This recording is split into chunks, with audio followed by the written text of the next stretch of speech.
Growing up on the streets of Favela da Rochina in the 40s was no joke. Gang violence everywhere. Children killing each other over the corners they sold drugs on.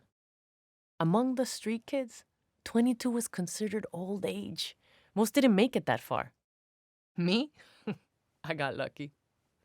I spotted that the gangs kept clear of an international mission that distributed food and medicine to the local residents. I used to hang out nearby, staying out of trouble.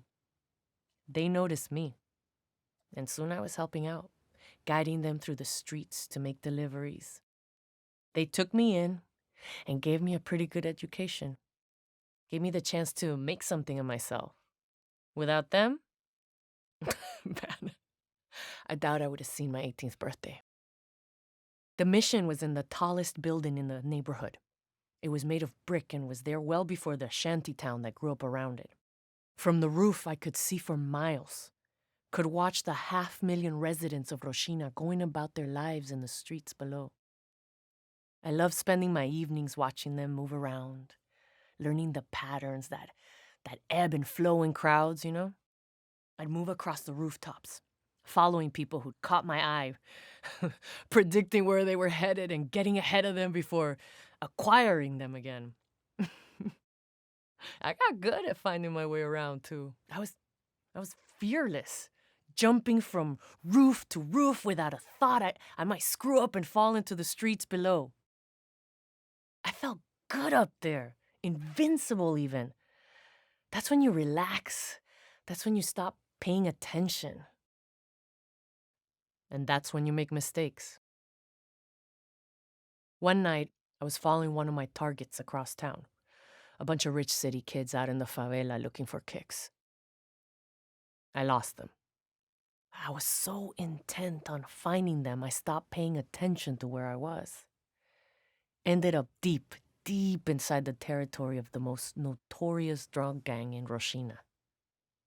Stupid.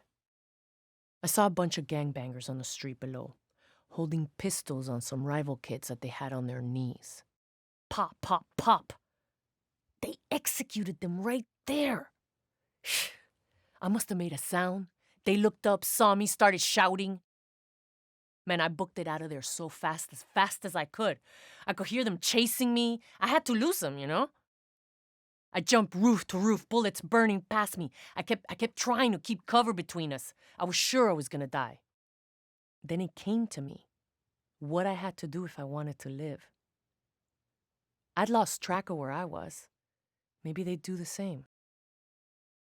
With the gang hot on my heels, I led them across the rooftops before dropping down to street level, right in front of a UPP patrol, the riot cops they sent to keep favelas quiet. Stupid kids followed me and were instantly outgunned. Favela Policia, they don't take any chances. The cop who questioned me was ex-Army. He was impressed with my agility and the initiative I'd shown. Asked me if I'd consider going into the military. I'd never given it a thought. Honestly, I didn't have any kind of plan for what I was going to do with my life.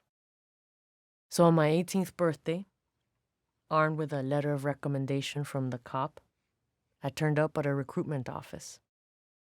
His suspicions were right.